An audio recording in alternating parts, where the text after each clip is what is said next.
the World Barber Shop Adventures that you described, the launch of this new docuseries we're doing on YouTube, where I was in Bucharest, Romania, and I was getting a haircut, and the barber was asking me about all the places I had gotten a haircut at that point. And at that point, it had been maybe 15 different countries I had gotten a haircut on our journey, and all of them very unique and different experiences. And as I'm describing it to him, I'm telling him about how it was in Vietnam and how it was in Chile and how great the Egyptian barbers are in South Africa. And I'm just going through this process.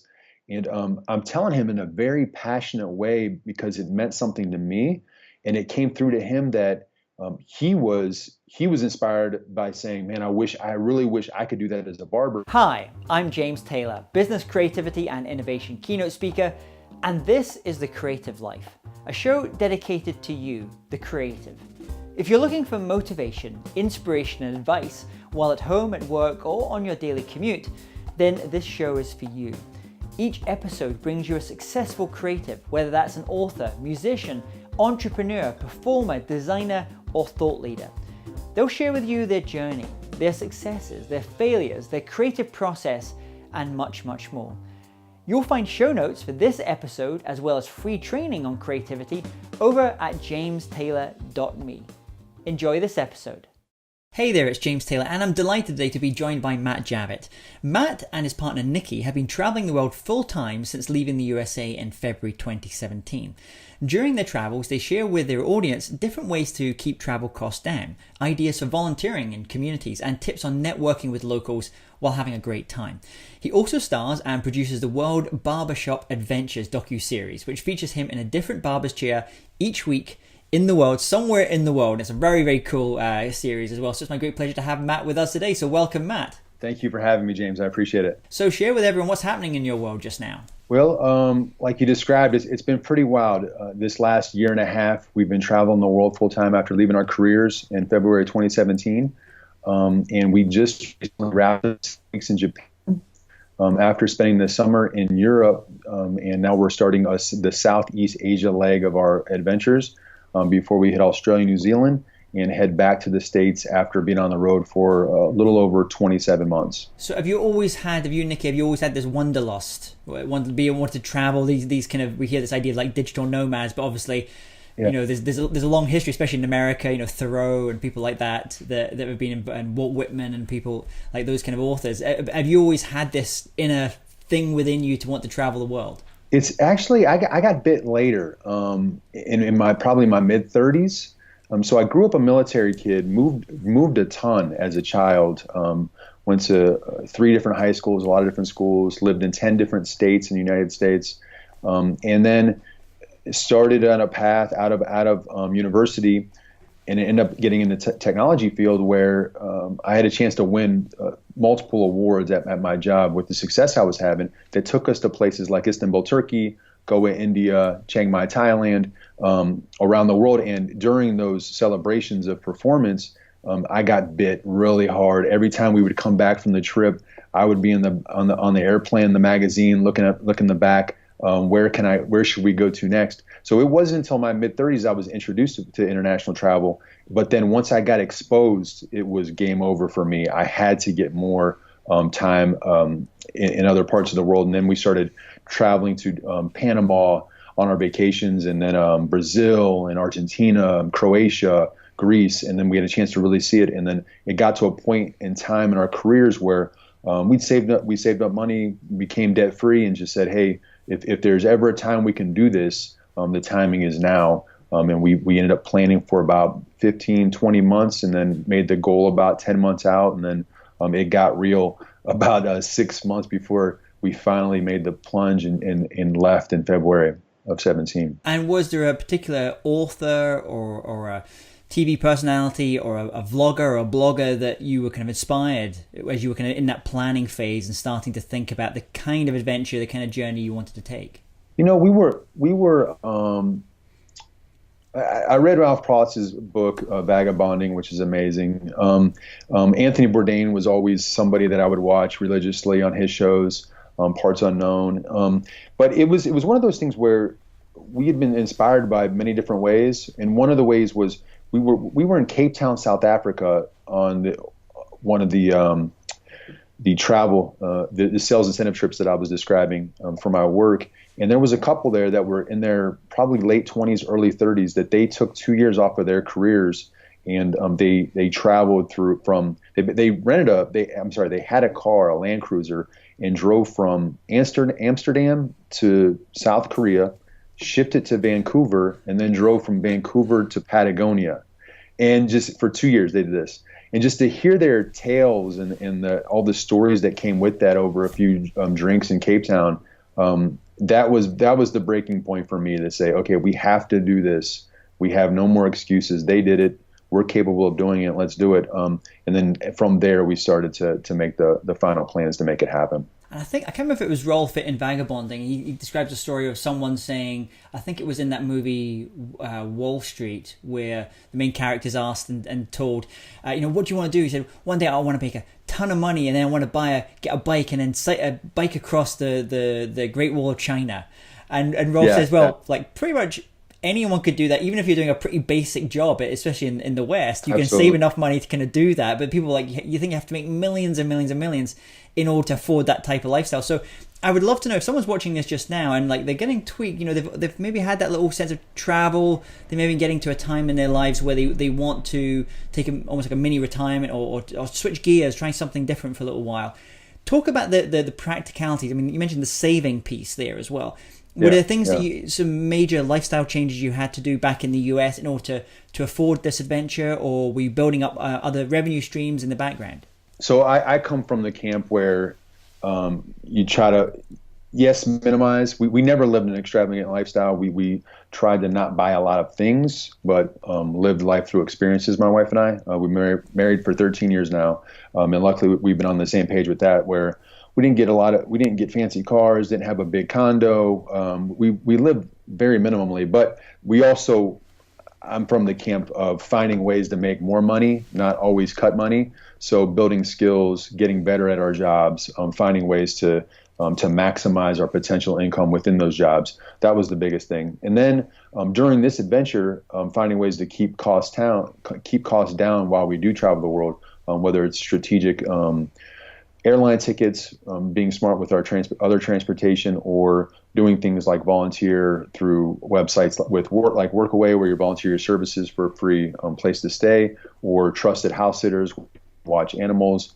to get free places to stay. So we've been very smart that way. And like you're describing in that scene, our cost, when we tell people our cost, especially when we talk to people that are living in major cities in America like San Francisco or LA or New York, some of the bigger cities, our costs monthly are about what you would pay in a major city to live a regular lifestyle. And we're living it traveling the world.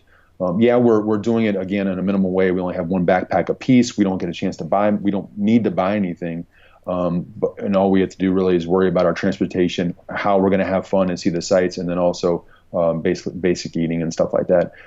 But are pretty low, comparatively speaking, to some major cities. And I imagine as you're kind of going around, you're having this adventure, you're traveling, you're meeting, you're connecting, you're networking with different people, new ideas will be coming to you all the time. Can you talk about a time as you've been kind of on this journey, perhaps a time where you had a real kind of light bulb moment and you went, okay, I want to experiment with this. I want to try this. This is something that I want to do. I want to put this out into the world and see if people resonate with it. Yeah, it actually came with the World Barber Shop Adventures that you described, the launch of this new docuseries we're doing on YouTube, where I was in Bucharest, Romania, and I was getting a haircut, and the barber was asking me about all the places I had gotten a haircut at that point. And at that point, it had been maybe 15 different countries I had gotten a haircut on our journey, and all of them very unique and different experiences. And as I'm describing it to him,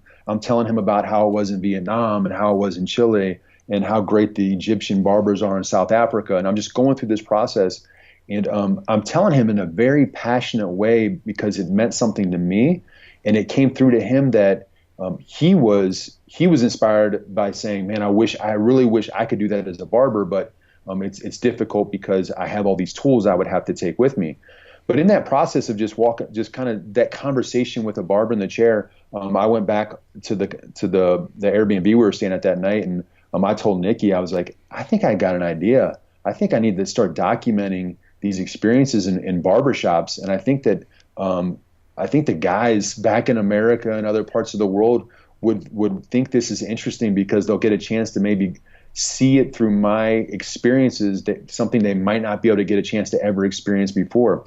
So that's what we build, and also trying to put in the conversational aspect of what we're experiencing. And it just released, and the early response has been really positive. And the coolest thing is like when you have an idea, because I've had several ideas that have had creative ideas that have had peaks and have dwindled, but sometimes the hardest part of your ideas is getting the message clearly to others that they can describe it back to you in a very easy way. And I had a buddy called me that I hadn't talked to probably in about a year and a half, and he said, Matt, dude, you're going to be the Anthony Bourdain of barbershops. I said, that is exactly the thing I was going for. So thank you for telling me that idea, my idea back to me. And that was the reiteration of, okay, maybe this can get legs here and people might like it. So, but that it comes from the passion of what we're doing, travel. I love to travel. I love sharing cultural experiences with people. So, because so many people don't get a chance to ever leave where they were born or not very far. And they have all these wrong ideas of what the other parts of the world are. So to be able to share that culture and hopefully open up some minds, that's a big goal as well. I mean, it's an interesting when you go to a barbershop, regardless of where it is in the world. In one ways, it feels there's a little bit of a foreignness there because they're going to be doing slightly different ways.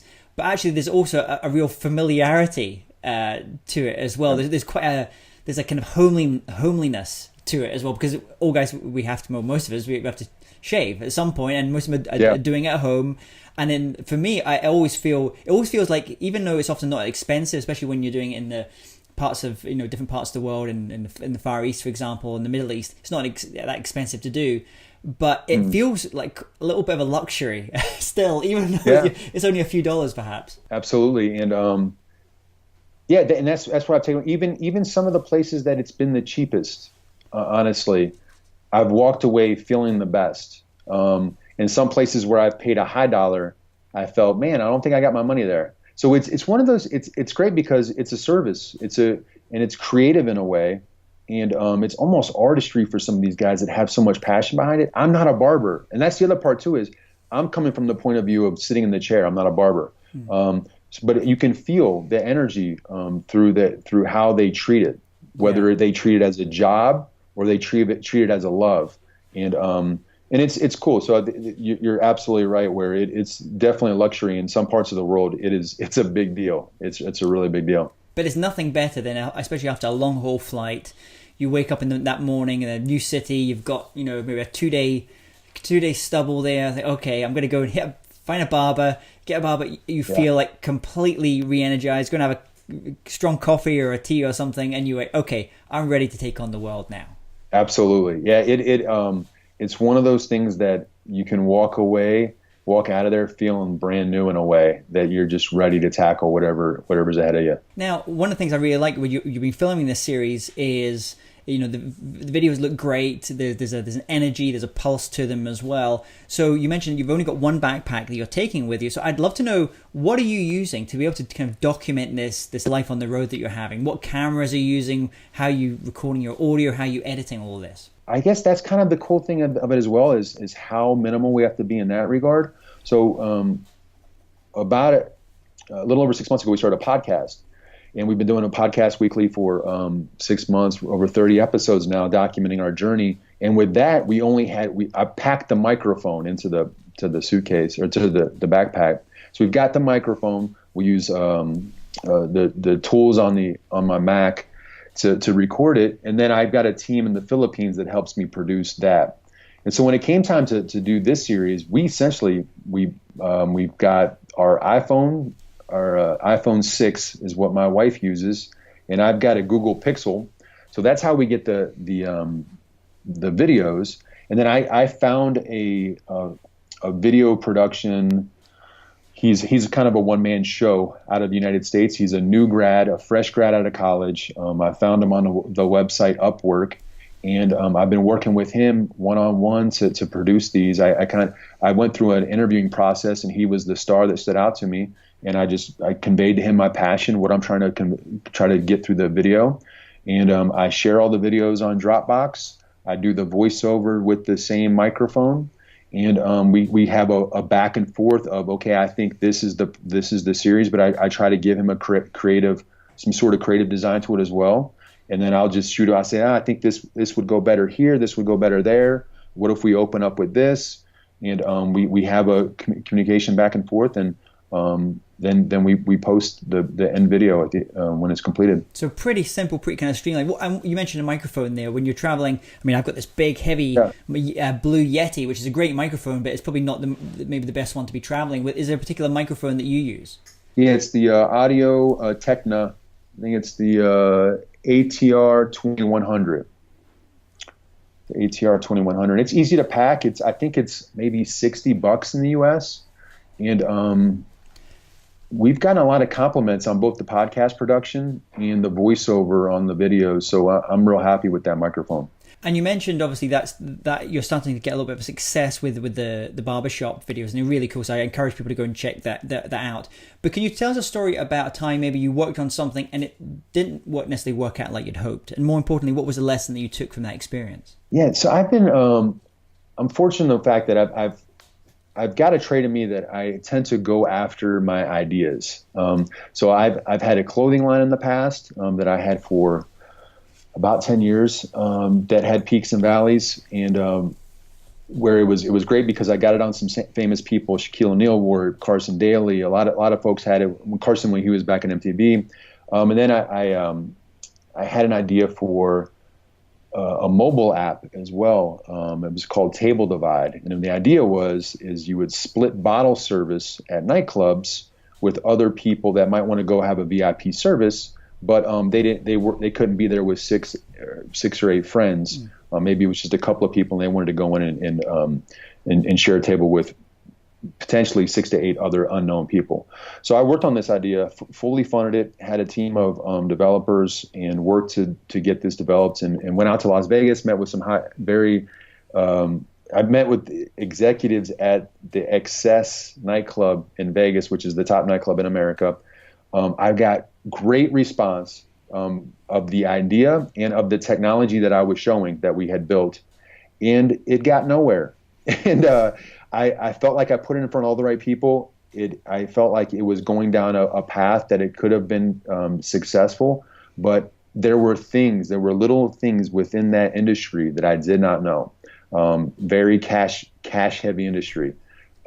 They don't want a lot of outsiders coming in and telling them how to do things. So there were things that, as a user of the VIP service in a nightclub, I thought, oh, this is a no-brainer. And even as we were interviewing and talking to people as they were going into nightclubs to get feedback, user feedback, they thought it was a good idea. But if the implementers of the technology do not think it's a good idea, hopefully technology will change, but that doesn't always mean you have that window of time and money to wait for technology to get picked up properly. So I guess my biggest lesson learned from that experiences was you can have good ideas and you can have things that people accept as good ideas, but they still might not work. There has to be other factors involved. And maybe for me in that case, maybe I didn't wait long enough. Maybe we should have kept on. Maybe we should have shrunk our time to development and developed faster. But I learned a lot from that whole process of running a small team. I learned a lot about myself. And I'll be honest with you, one of the big light bulb moments in that process was a lot of the passion I was having in trying to develop this idea was the idea of showing it to nightclubs around the world.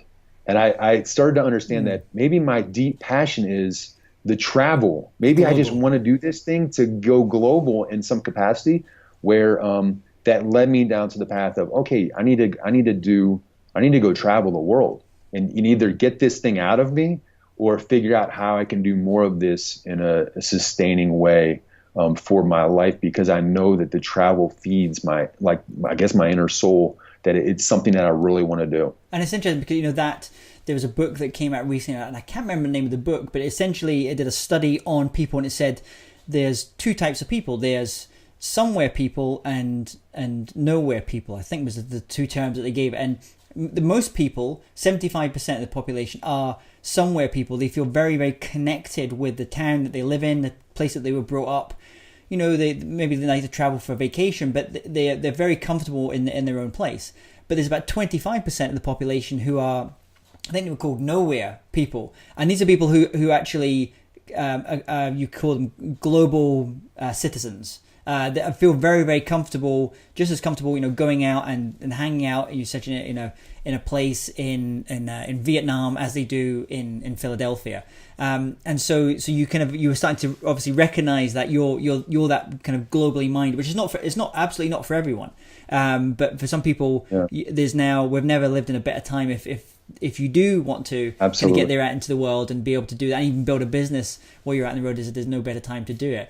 I'm interested, you mentioned obviously apps and tools, and are there any apps that you find particularly useful, especially doing the kind of traveling and the kind of work that you're doing and moving around the place all the time? Yeah, some of the normal, I'm a big Google guy, Google user, but a tool that I use that I'm not sure how I would work without it is Trello, Trello. It's a project management tool. I use it for a lot of list building and in a way to organize my life and these different ideas and different passions that I'm working on. Because not only we're doing the podcast, now we're doing the World Barber Shop Adventures, but we also have a few other creative projects on the side as well. When I say we, my wife and I, and then also organizing our travel and our trips. And there's a ton of logistics. People ask us all the time, how do you guys do all this? How do you guys understand like where you're going? I'm like, we just do it. We figure it out. We figure out the flights, figure out how we're going to stay, things we want to see, and we organize it. So through that organizing process, Trello is a big part of that. It helps me keep my thoughts organized, understand week by week the things I need to get done in order to keep everything moving and flowing. Working with my team, like I described, I've got teams now that I'm working with to make sure they have the items they need. So yeah, I would say Trello is probably the biggest thing for me. And if there was one book that you could recommend, it could be on maybe just giving people that bug, that sense of travel, what is possible, or it could even be on the practicalities of traveling around the world like you're doing. What would that book be?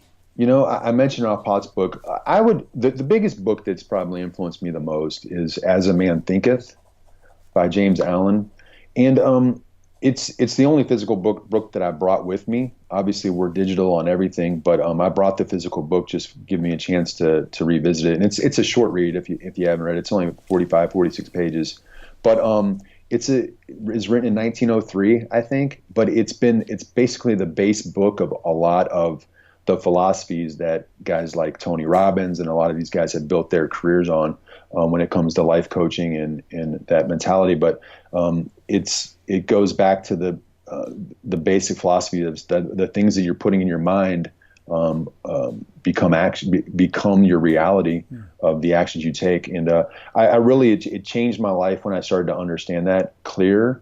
And for me, the fact that we had a chance to do the travel that we're doing, we set it as a goal probably 4 years ago, and a goal that was at the time a dream.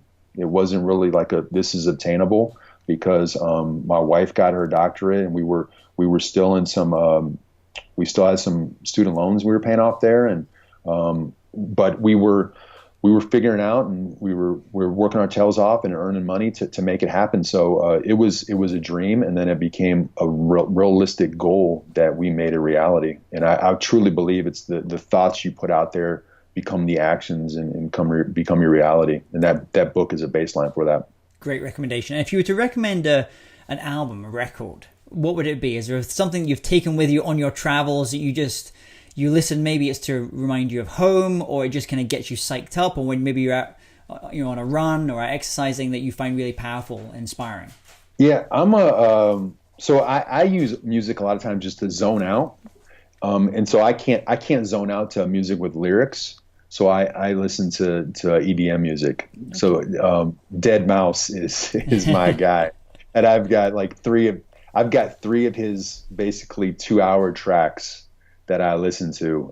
He had one I've listened to the same track, I don't even know how many times. I listen to about almost every day, that he put out about a year and a half ago. And I listened to that a ton. It came out on BBC, and I listened to it a great deal. Fantastic. We'll put that link there as well. And a final question. I want you to imagine you woke up tomorrow morning. I'm going to let you choose any city you'd like to wake up in, and you have to start from scratch. So you have no connections, no network, no one knows you, you know no one, but you've got all the skills that you've acquired in the work that you do and in terms of traveling and know how to travel well. What would you do? How would you restart things? I've restarted a few times in my life in different careers, and I love this question. I would probably, and I've actually bartended. That's how I met my wife. I was bartending at the time when I was doing the clothing line during the day. And I would probably, whatever city you put me in the world, I'd probably go find a bartending gig. And then as people would come in, I would meet a lot of people, figure out who made the most money. If that was my goal, was to make a lot of money quickly, figure out who made a lot of money, figure out the opportunities in the city. And then I would navigate my way into that field, and figure out how to do sales or give value in some way into whoever had needs in that particular city. But I would use bartending as the gateway because that everything gets done through alcohol. Yeah. Or a lot of things get done through alcohol. So I would use that as my gateway. It's a great how to power network very, very quickly. Like either bartending, a lot of my friends who are musicians, they can just immediately jump into, doesn't matter what city they're in the world, they can just jump in there, get up on a jam session, and suddenly you have a whole bunch of friends you didn't have at the start of the night. If people want to connect with you, learn more about the barbershop series and other things that you're up to just now and follow along, where's the best place for them to go and do that? PassportJoy.com.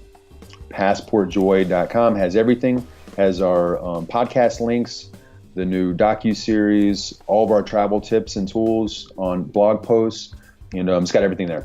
So that's the best way to get us. Fantastic. Well, Matt, thank you so much for coming on today and sharing all about your creative life. I wish you all the best and your adventures as you travel from country to country. Thank you so much. Thanks for having me on. If you're interested in living a more creative life, then I'd love to invite you to join me as I share some of the most successful strategies and techniques that high-performing creatives use.